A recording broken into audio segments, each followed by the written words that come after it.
You're good. Yo, welcome to another episode of the BJJ GOONS podcast. I'm your host, as always, Tim, the Mushmaster Spriggs, and my co-host. No, Nico. Hey, everybody. What's up, everyone? So today we had a very special guest. We interviewed Adekola Williams. He was a founding member of Project Grapple. We had his coach on in an earlier episode. I'm not sure which number it is, but he founded Project Grapple. He was the first student. And the interesting thing about Adekola, or as we call him Al, is that he moved all the way from Liberty City, Miami to Camp Springs, Maryland to train jiu-jitsu with Team Lloyd Urban. What do you think about that, Nico? I mean, I was pretty shocked when I saw him for the first time, right? Like, he came up a couple times to train, and I know I've done that a lot. I don't know how many people cross train, I guess, or travel to go train, but I went all the way to Brazil to train. And I visit like friends in other states, and I'll go and train at their team. So, like, I would pop in every now and then to come train with the team. But I was really surprised when he told me he wasn't going home, that he lived there. I think that's really cool, though. Yeah, that's something that I don't think I would have the guts to do at that early of an age. I don't even think he's 21 yet. He made a huge life-changing decision. And it's not like he's going there to get a job with a Fortune 500 company. He's going there to train and learn how to choke people and beat people up. And I know like that has to be a really difficult decision to make. Even now, I can't even think about what it'd be like switching teams just because I've been there for so long. And I don't even have a close student coach relationship like he has with his coach back in Project Grapple. So what is it like traveling to training? Because I've never done it. I've always been a big proponent of staying where you're from. I kind of have thoughts about that, and it's a lot different than it used to be. But, what do you think?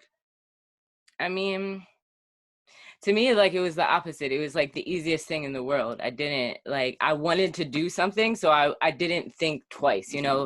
I wanted to be a professional fighter, like MMA at the time, and I knew my jujitsu wasn't good enough, and I knew where I wasn't going to get me there. So I didn't think twice about picking up everything and leaving the country and going all the way to Brazil. I didn't even speak Portuguese at the time.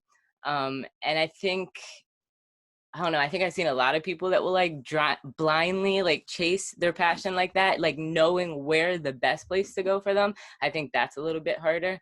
And I guess it's kind of weird for you because like you say, you would never even think of like changing teams or you're really homegrown. Like there's not that many homegrown athletes nowadays, I guess. Yeah, I kind of lucked out that I had a really good training environment. I started at Crazy 88, which was very good for me in my development. And then after all those people left Team Lloyd Irvin, like I was kind of the last, I was kind of like the last guy really, it was mainly like Crazy 88 guys and a few guys at Camp Springs left. So then I got invited to go train at Camp Springs. So then I was able to like, go to a grind, and I was able to get really good training there too. But I know a lot of people don't have that opportunity. I used to think that like if you leave your team, you're like a creante kind of, like you're a traitor. But then over time, I realized that people have different needs. People have different coaches that they need. Some people like a hard ass coach. Some people like a caring coach. Some people go to a gym that is a McDojo when they start. Some people just don't get along with the people they train at. And unfortunately, I kind of think that that whole attitude of you leave, you're a traitor is not really serving the athletes. It's kind of self-serving for the coaches. Because, I hear a lot of people complain, but most of the people complaining about people leaving are the coaches or the gym owners because they lose money or they lose the notoriety of having a star student on their team. So, I mean, my stance now is, train wherever the hell you want and train wherever you have the best opportunity to improve, because sometimes being on a big team or being under a coach that's famous isn't best for you. Looking back through my career, I think I made a lot of leaps when I had a lot more freedom. And then sometimes I needed that more focus, but it all depends on where you are in your journey, because a lot of my career, I didn't have supervision. when I was away in school, I didn't really have a coach. So I had to rely on myself, and I was still able to make leaps. So what do you And, like? What do you mean exactly by like you have a lot of freedom? Because like me being a little bit familiar with like your like I don't know the TLI training environment, and it's like it's very structured. Like, so what exactly do you mean like in a training sense by having a lot of freedom? like, not as much structure, and not really relying on a coach looking over you. You Okay, so to understand what I like mean? throw whatever you want, or or Or just throw shit up against the wall how you feel. I think a lot of the problems I see in even world class guys is that they believe that there's a one size fits all philosophy. I know plenty of people that are black belts that they train under famous coaches, and I'm not going to name names, but there are people that have trained under famous coaches, and they told me they hated training under them because they felt like they had to follow their coach's system. And some people, they don't learn that way. Some people are free spirits, mm-hmm. and you got to figure out what personality style, which coaching style works best for you. Just like how some people don't want to train with racists, some people want to train the way they want to train and not have so much supervision. And it's about finding what works best for you, because at the end of the day, if you're the athlete, you kind of run things. If you're a student, you run things. It's still a capitalist system. You know what I mean? You're still paying the coach. Mm-hmm. It's not like you're paying for the Patriots and you got Bill Belichick hovering over you. He's your coach. You're kind of paying your coach to teach you. All You know right. what I mean? So And I this still whole got two more questions for you before you keep going though, because I want yeah, like some clarifications. You're bringing up some good stuff. So like you say you had the freedom, and then I like you had this freedom coming up in the color belts, or you have this freedom. It's something now you have kind of training as a black belt competitor. I I had structure in my learning my first year and a half of jujitsu, and then I went away to college for 4 years. So I lived in Maryland. I started Crazy 88 in Elkridge, which is by Baltimore. And then I went to school in Jamaica, Queens, New York, St. John's University. And at the time, it wasn't a real jujitsu boom. Then I went to school starting in 2008, and that was the second year they even had worlds in the United States. There wasn't a lot of academies. The closest reputable school in the area was like a 30-minute bus ride. And I'm like in Jamaica, Queens, so I had to go to like mad far to like Long Island. I had to take the N24 bus. So I'm a college student. I'm 18 years old. I'm still learning how to live on my own, basically. And, learning jujitsu and traveling and spending money on bus fare while I was trying to be a college kid and have a normal life wasn't meshing. So most of the time, if I was lucky, I get probably 2 to 3 real jujitsu training sessions in. Okay, so I want to stop you there again because I feel like a lot of people come to this issue when trying to look for a gym. Like, especially, I mean, some people have to move for college, some people for work or whatever. But if you really want to be a serious competitor, or you really like training as a hobby, but you also are going to need a job, and you have to find that balance between, because I know you did it, you had to sacrifice and drive like 2 hours a day to go train and 3 hours, three, 3 hours, 3 hours a day. to get what you considered the quality training, as opposed to like maybe you're in college, you still want to be a good competitor, but going to a gym that's maybe not a good competition gym, but close, so you're getting in some basic classes. What do you do in that situation? I can say what I did was I focused on just playing the game, just doing jujitsu and learning. And when I would spar, I would try the things that I wanted to do in the competition, but my mind was open while we were learning techniques. And then, and if the roles didn't go my way as far as the position I was looking for, I'd improvise and I would just play the game and have fun with it. And that was the time that I actually could get into the gym.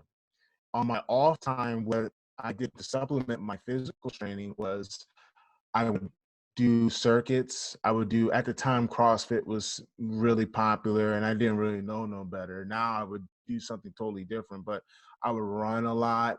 I would do calisthenics. I would do circuits. And mentally, I would watch a lot of film. This was at a time before Flow Grappling, before we had websites, before there were even a lot of instructionals. So I asked my coach, Julius, to give me a hard drive with as many instructionals as he could give me that could fit on the hard drive. I watched all the instructionals. There was Deli Hiva's old one. There was a Cabrinha one. There was these DVDs of all the worlds. So I had the 2008 Worlds in California when Janji beat Hodger. And I watched that. And then I would just do mental reps. And I would try to eat well as best as I could as a college student, you know, when I wasn't filling my stomach with alcohol. So that's what I would do to supplement. Nice. Nice, because I know a lot. It's hard for a lot of people trying to pick, because like either the schedule or the commute, and trying to find the right gym because of that. Absolutely. And if you focus on the fundamentals and you focus on the mental side, you can have success. I was winning Grand Slam titles while I was still a full-time college student. And when I was able to train during the breaks, I would train like a professional. So I'd do 2 to 3 classes a day if I could, but it's always possible. Mm-hmm.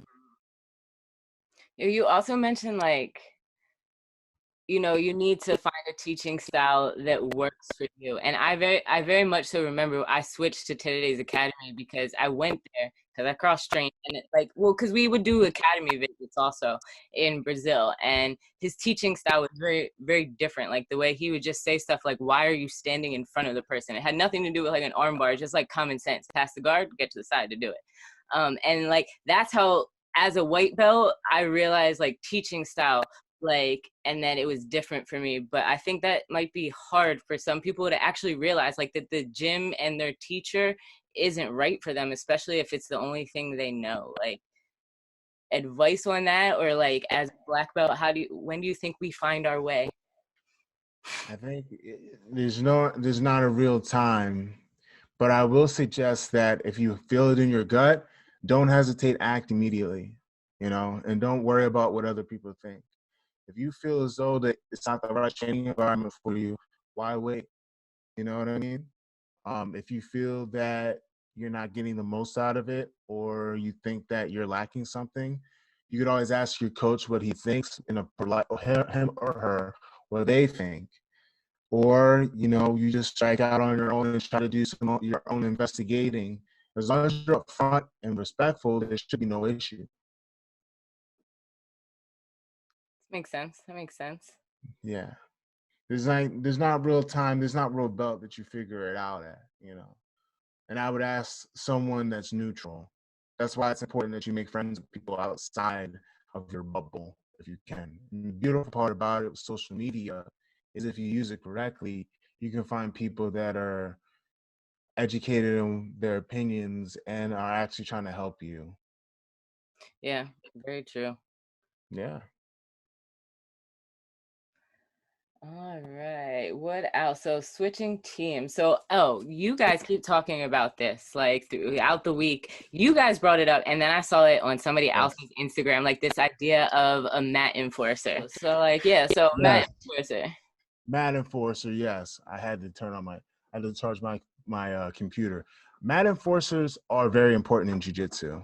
Very, very important. What isn't you say that like it's a term, like a triangle, like, and then the meme I'm talking about has like a little transformer gun, like.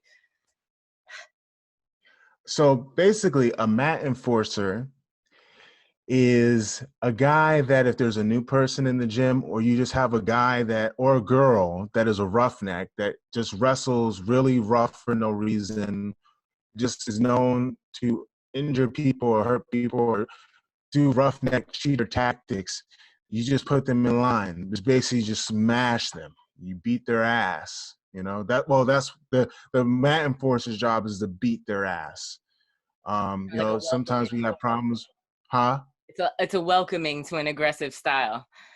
It's meeting force with force. Usually it's a upper belt or just a guy that is just known to bring the ruckus, and they just squash the guy. And sometimes mat enforcers are used to welcome new people in the gym to show them that no, it's not sweet here. You get what I'm saying? Okay, I see. I That's see. what a mat enforcer is. I think I should be too tiny and too sweet to ever have run into a mat enforcer. I hope nobody sicks their mat enforcers on me at least. No, typically from my experience, like we need to sick a mat enforcer on some of the people you roll with, you know, and depending on how habitually they fuck up, the the mat enforcer will just increase beating. You get what I'm saying? So, sometimes I've had to be a mat enforcer and I'm nice with it. I'm not going to meet like roughneck tactics with roughneck tactics. A good mat enforcer will beat the guy's ass so they get the point, but they can't, they can get the benefit of the doubt of not being like dirty. Mat enforcer really isn't supposed to be a dirty grappler. Like if I'm a mat enforcer, I'm going to use all my technique to smash you. Like I'll just never give you a chance to get anything going. I'll throw you hard but clean. I'll mount you. I'll put a lot of pressure on you, make you really tired, make you feel like you're going to suffocate and let off, and make you feel like you're going to suffocate and then tap you. And sometimes if a guy's been a real roughneck and a real asshole, I'll just tap him like 20 times in a row. And I'll get him with wrist locks, ankle locks, all that stuff. Prison rules. But clean. That's the thing. The whole point of being a mat enforcer is that you aren't stooping down to that guy's level. You're not stooping down to the level. You're just beating their ass viciously and cleanly. And at a certain point, like some people, like most of the time, if you're a mat bully, you're sensitive. So you're going to take the ass whooping personal. So you're going to know deep down that you went against the mat enforcer when you get tapped over and over and over again. And I think over time, if the people know if they're doing it too rough.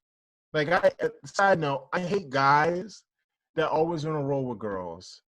I hate that shit. Like I know I've seen so many instances where Uh, we're sitting against the wall, and I'm not naming no names. I'm not saying a specific person. I'm saying in general. Everyone's on the wall. All the guys get partners, right? Or everyone's getting partners. There's a guy, there's other guys on the wall, but that guy decides to go get a girl. That makes you a pussy.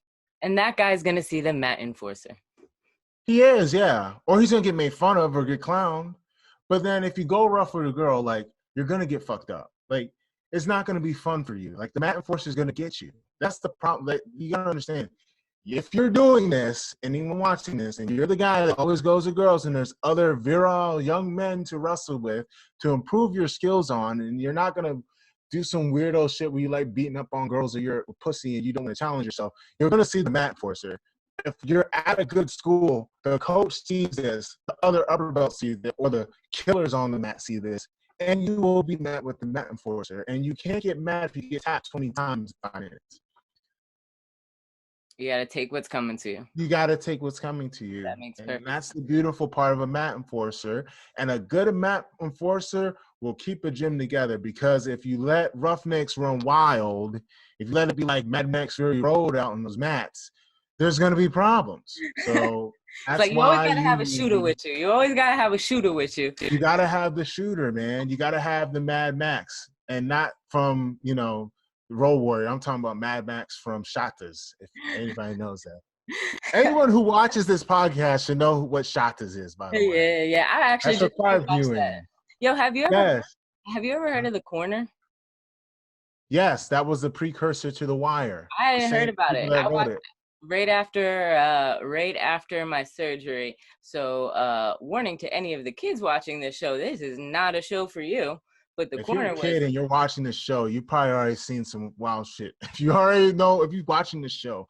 But I wasn't talking to the kids, I was talking to the parents, so we don't seem like horrible people. We're not oh no, The watch, Corner. we're Corner. We're not I'm recommending not on The Corner. watch I The watched Corner. The Corner. Funny side note: the person David Simon, the man who wrote The Wire and The Corner, he and Homicide: Life on the Street went to my high school. We share the same high school. Yeah. And this is why you train for the streets. Well, it's a lot of reasons why I train for the streets. I mean, have you watched the news? Yeah. Guys that look like me are having a rough time out there. So, any more thoughts about switching teams or team loyalty or mat enforcers, Nico? No, it sums it up pretty much. I know I've gone through a lot of teams. We talked about like No New Nico is a tribute to, I'll always rep FT, now FT and TLI. And even, I'm always grateful for the other teams like Gordo Jiu Jitsu. I trained at Henzo Gracie in PA, not in New York for a little bit, even switching teams, I still, appreciate what they've done for me. But I feel like Teddy and Master Lloyd have done the most. They know me the most. They have guided my jujitsu the most on and off the mats. And that's really a great thing to have when you're looking for a team. Some kind of sense of family, whether it's with the coach, the upper belts, or like your teammates. So if you're having trouble finding a team, those are some things that I suggest you look for. Yes, absolutely. So, Nico, without further ado, let's let the people listen to our interview with Adekola. How does that sound? Sounds good. Sounds good. I hope you guys enjoy this interview, and we'll catch you guys next week. Yes. Peace. And today we have a very special guest. He is a founding member of Project Grapple. We had the founder here a couple weeks ago. This is Adekola Williams, Project Grapple veteran, new member of Team Lloyd Irvin. And, the theme for today is finding the gym or the training experience that's best for you. Adekola is from Liberty City, Miami, and he moved all the way up north to Camp Springs, Maryland. Al, what's good, bro? Hey, man, how's everything? Appreciate you for having me on the podcast. Hey, no problem. Thanks for having us. Thanks for letting us interview you. Mm-hmm. How's training been going lately? Training's good as of right now. I haven't trained like the past 2 days because I was getting like a little headache, so I asked Master Lloyd for a little break. So, but besides that, I've been training every day, Monday through Saturday, working out and stuff like that. So everything's good. That's what's up. That's what's up. So, Al, let's address the elephant in the room. Mm-hmm. Why did you decide to move to Maryland? Okay, so I came from a school where everything was mainly like Hispanics and whites and every other race but black, and I kind of felt like the outsider coming from like the hood and stuff like that, and not being able to relate with any of my teammates, not being able to talk to them because they don't really comprehend or understand some of the circumstances that I go through. So that was one reason, and I just like the vibe. I already had friends up here, training, and everyone here seemed just like a family, and they all was like focused on helping each other grow and reach that next level, and everyone's trying to achieve something together. So that was just one thing that just stood out to me about Team River and made me want to move here. That's what's up. So how long ago was it that you moved? Because I remember like you came up one time for like a competition, and then just like randomly a little while later I walked into the gym and you were here again, and I'm like, what the hell are you doing here? And you're like, oh, I live here now. So random. But like how long ago was that? Okay, so I moved here February 12th of 2020. Smack before the pandemic. Yes. So I got here a little bit before. We were getting ready to go to Pans, and then it happened, and it was like, But like, so you had come up several times, and you trained with the team like several times. How did you like make that initial relationship? Okay, so the first person I became cool with on the team was Rico, and me and Rico, we were cool. We were talking through Instagram and stuff like that, and we became like super close because we found out that we had the same interest in music. So then we would just be going through like Instagram and texting each other, and I'll send him a song and he'll send me a song, and we'll be, we had like one of my favorite artists. We have both had a liking for him. So then later on came, a bunch of other people like Maya, and Malachi and Jamil and all of them, of course. So then it was just like, dang, like I'm more cool with these people from this team than I am with my own teammates, So it was just kind of like I don't know. Every time I would be in town, like I would be in DC, I stayed in DuPont. DuPont is like an hour and a half away or whatever. And I would take 2 trains in a bus just to get there to go train when I would be visiting, you know. So I just ended up coming in, and then I felt the vibe and felt like how Master Lloyd is with the students and stuff like that. And I was just like, man, this is something I want to be a part of. But did you know somebody in DuPont or in the area? Yeah, I had a friend. His name is Andrea, and I know it's a girl name, but his name is Andrea. I believe he's Italian, and he actually trained with me from my team, but then moved to DC. So then we had that connection, and he was just like, man, if you need somewhere to stay, like hit me up. And then there was a DC Open happened, so I was like, oh, like man, I'm gonna take you up on your opportunity. And then I hit him up, and then I went, and I was like, man, if I'm gonna be here in Maryland, I'm gonna go train over there. So then I just went, and I was like, man, I fell in love with it from the first day. I think the first day I came, it was like a Saturday practice, and like the kids was like banging on the mat, and they was like doing like countdowns and stuff, and I seen like how everyone was all into it. So I was like, man, I want to be a part of this. Yeah, they definitely have a good environment. Yeah. So yeah, I don't know. It's just a different vibe, and you know, nothing feels forced, nothing feels fake. It feels like legit. Everyone seems genuine, and everyone seems like they just want to have each and everybody just grow and with each other. And then once I got on the team, it was just like, man, like this is exactly what I expected, and I'm just like, I love it here. Like I love this place more than Miami. Everyone's like, you miss Miami? I'm like, no. Like, I love being here more. Well, that's good to hear. Yeah. You're gonna be homesick during the winter, bro. I promise you. Yeah, I know. It's already getting cold. Like I have asthma, so like when the weather change, my body have to get adjusted. So sometimes I get like sick, like a little runny nose. But I don't know how I'm gonna be able to deal with the snow. Yeah, no, you were walking around the other day in like 90-degree weather wearing like a sweatsuit, Adekola, in like 90-degree weather. So what are you gonna wear when it's actually cold? No, that's a Miami thing though. If you go in Miami and it can be 100 degrees and you're gonna see a person with a hoodie, a jacket, some jeans, like something. There's no such thing as too hot. Like obviously like there's moments where it's like, yo, it's hot, but like there's never like a point in time where it's like, yo, like it's too hot. Like I'm always gonna have on some type of sweater. Like I'll have a sweater but no shirt. I'm gonna have a sweater. But I think I've never really experienced snow, but every person that I've talked to about it, because obviously I've never been around snow my whole 20 years of living. So they say that they like it when it's falling from the sky, but they don't like when it's on the ground and it gets dirty and stuff like that. So like they like the pretty side. It's the worst, bro, because people don't know how to drive in the snow up here. Yeah. But was there some kind of selection process that you had to go through to like get in? I remember there was a few guys that have tried to get onto the team and tried to train with us, and they had to jump through hoops, and a lot of them failed or they just couldn't take it. So did you have to do anything specific? Oh, so you mean like the team trial, like to get on the team? Yes. So no, I didn't have to do a team trial.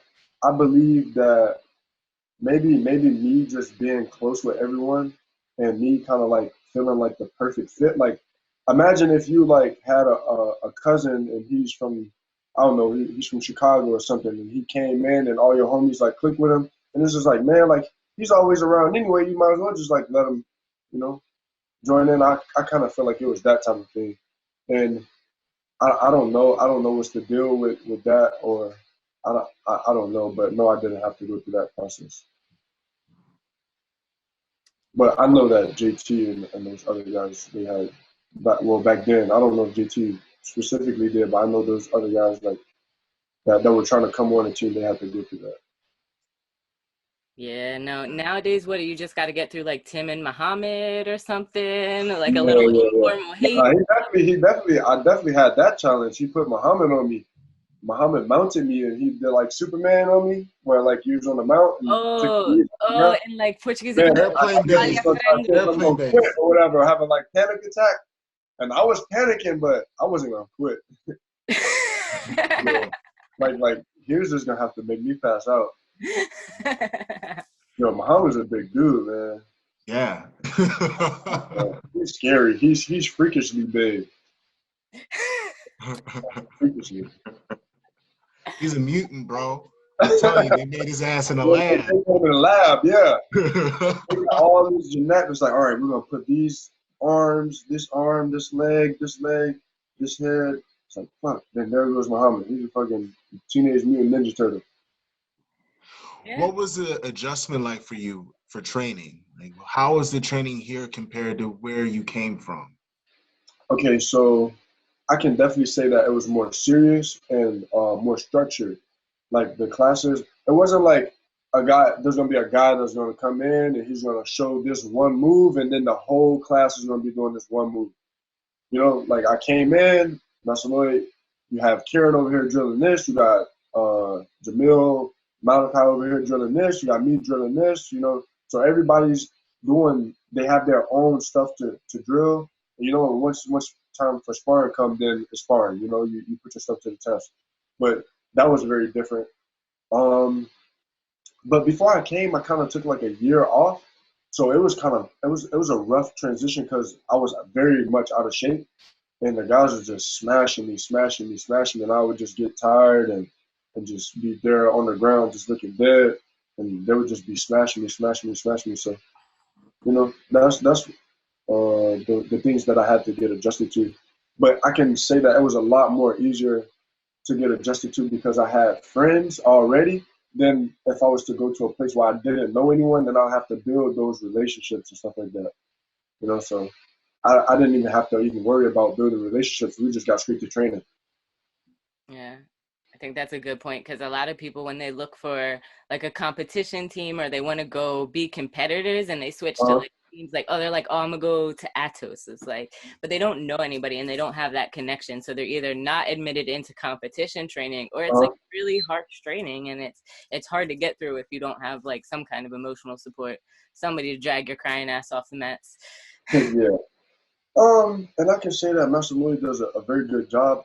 You know, it's crazy. He's like a wizard. He knows how much you can bear and how much you can't. You know, he knows your limit and he knows how far you can go. So, man, I've been here. I trust that man with everything I have, and I follow the systems, and so far it's been working. And I have a long way to go, but you know, I see the progress in me. That's excellent, man. I mean, I think it's always good to change your surroundings to reach that next power level. Yeah, my surroundings is definitely different too. I came from there was a lot of BJJ bitch assness where I was previous, And what and do you mean by that? the surroundings is different. I don't hear any excuses or oh the guy's bigger than me, he's taller than me, has more stripes than me, whatever. You know, it's all about hard work and no bullshit. So I love it. So, what do you do when you're not training? Because I know the training schedule is difficult. Like I Yeah. remember when Muhammad was not as big as he was. We had Herbert here. We had Gobi. Our training schedule was insane. So, what is your training schedule like, and what do you do in your free time? Okay, so before the pandemic, it was a little bit easier, and plus because I was just at the beginning of being at the school, so I didn't have as much things to do. But now that I'm like, they understand that I'm here and I'm here to stay because people come on this team and then they're like, oh, I want to be a part of Team Lord Irvin, and then they quit. So now that they see that I'm here to stay, they've been investing their time into me. So I wake up in the morning. We have practice at 8, from 8 to 10. We have practice. Jiu-jitsu is just drilling. And then for me, I work out. So I probably work out about 15 to 30 minutes after that. And the workout has no time. It's just until you finish working out. And then usually I would stay home. I would stay at Master Louis' house and we'll watch film. Sometimes you'll be there, Tim. We'll watch film. Or I'll go home and take a nap or try to sleep the game when I can if I'm not too tired from the workout. Then 5:30 we got practice until 7:30. Then after that, I come home, take a shower, eat, and try to play the game a little bit. Some Warzone. 2K just came out, so I'll be trying to grind on 2K. And yeah, then I just repeat. The next day is the same thing. Wake up, train, work out, nap, game, train, and game. So my only hobby besides jiu-jitsu is just the game. I just play the game on my free time. And on Sundays we go out and play basketball, but that's just once a week. Or you guys have like a formal basketball game? Yeah, it's not necessarily formal. We just go out there and just ball. But yeah, sometimes we get like 5-on-5s, 3-on-3s, and stuff like that, where it go to a 21. Yeah, But my friends that don't do jujitsu don't do any physical activity whatsoever. yeah, nah, And it's crazy. Like, oh, you Nah, go out the and play Sunday is my basketball every yeah, week? No. yeah, and it's crazy because Sunday's my only rest day. So I'm training from Monday to Saturday, and then Sunday I'm going to play basketball instead of resting. And then Monday I'm like, oh man, I shouldn't have did it, but I enjoy basketball. It is what it is. Got to deal with it. Mm-hmm. I That's know what's how that. up. You Yeah. have a very unique living situation as well. Here, you live in a firehouse. I And know. this is something that is very prevalent from my experience in jiu-jitsu. But a lot of people that are listening really have no point of reference.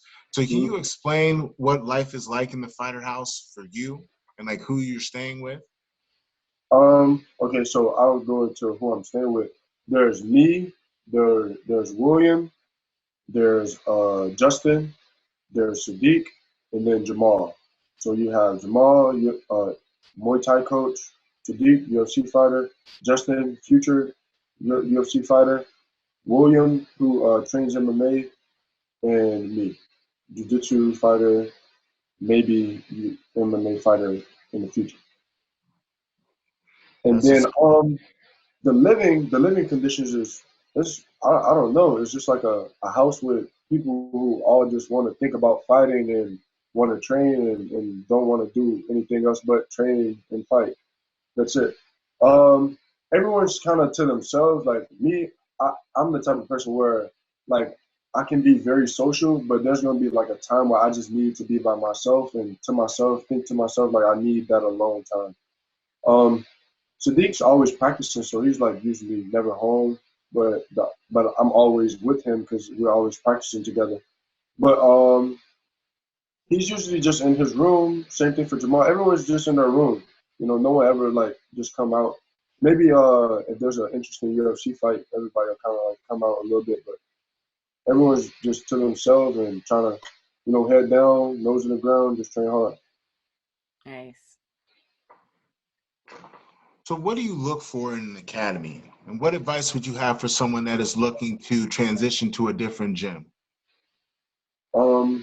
Well, you look for people that obviously you're gonna have some sort of connection to because like, jiu-jitsu gotta be fun for you. Like I can't speak for anyone else, but for me, like if I'm not having fun, I don't wanna do it.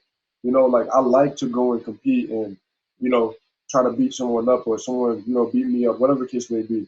But it's just the grind. I like the grind and um yeah, I can say that just try to find a place where you can have friends and you can actually enjoy training. And it's not like, oh man, like jiu-jitsu is the last place you should go and like be thinking about something else. Like jiu-jitsu should be your escape.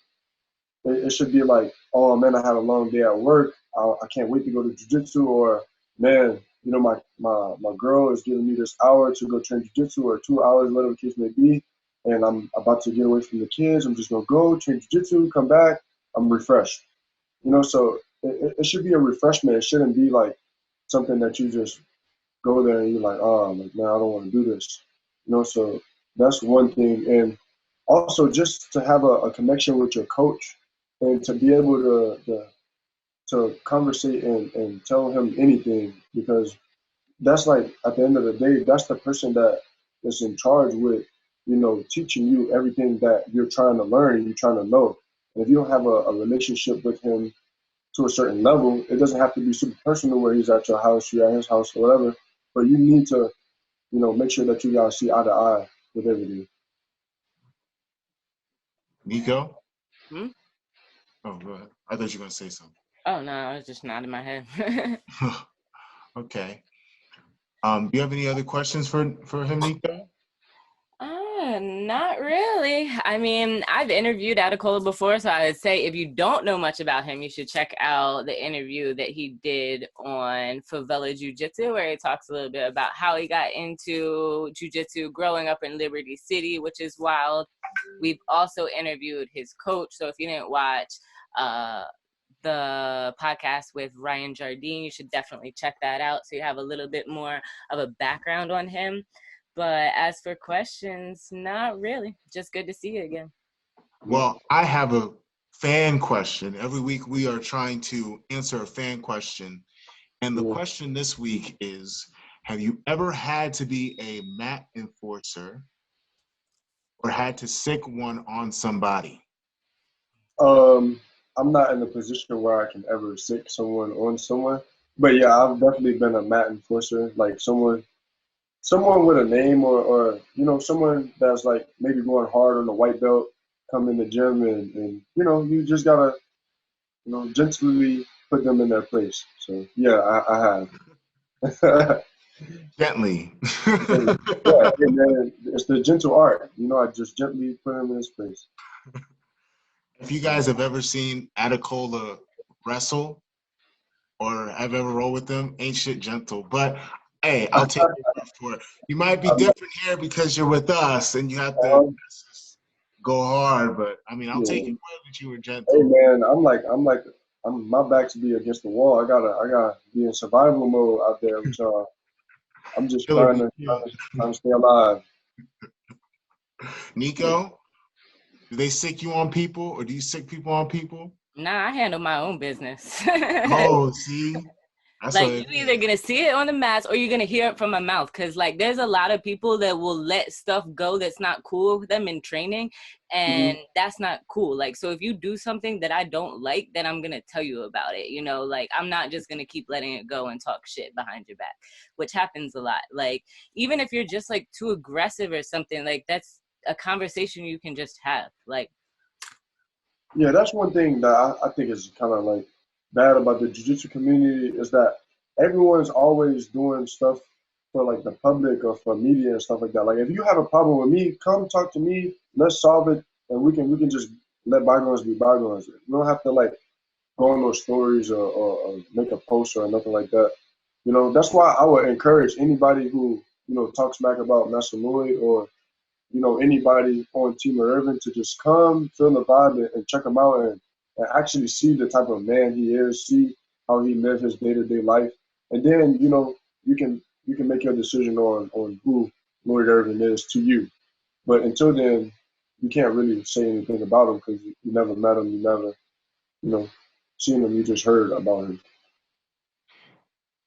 I've been the mat enforcer in some way since I was like a blue belt.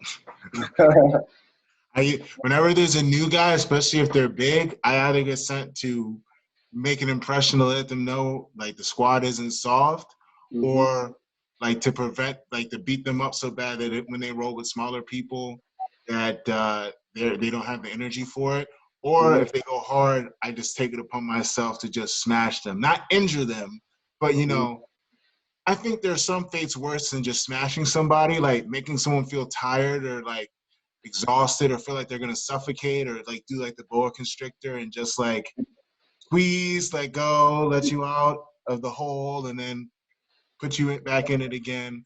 But yeah, I've been the mat enforcer before, but I think mat enforcers are very necessary because unfortunately jiu-jitsu is a place where a lot of people let off a lot of steam in negative ways. So like you were saying before, jiu-jitsu is supposed to be a place to make you be refreshed, but as we've seen over the last few months, not everyone that does jiu-jitsu is a really good person, and they got a lot of deep-seated fucked up stuff with them. Yeah. So, they try to get off on people that they think they can get off on. So we need mat enforcers out there, just like in real life. Jiu-jitsu got the most bullies. I think the most bullies come from jiu-jitsu or wrestling.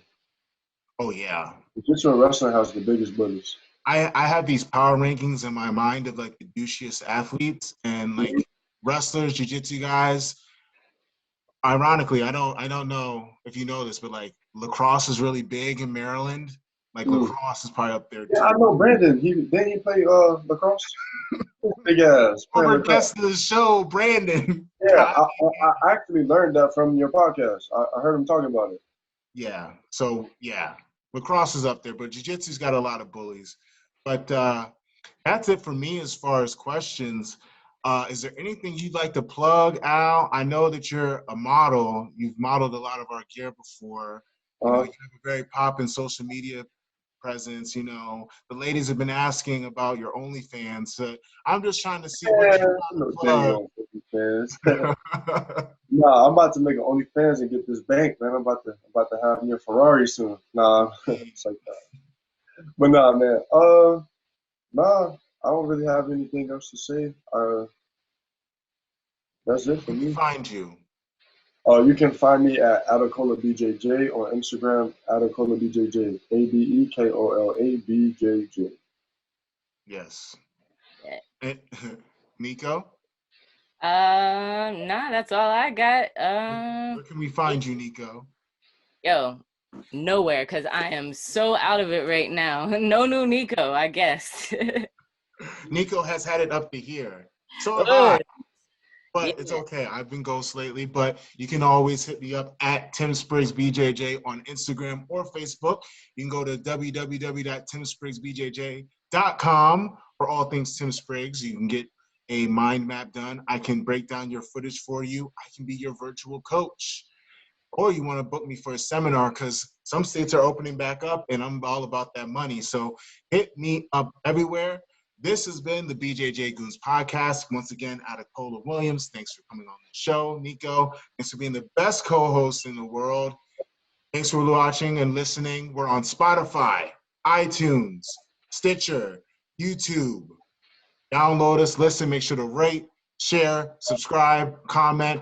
Give us 5 stars. If you don't, I'm inclined to think you are a hater. This has been the BJJ Goons podcast. Peace.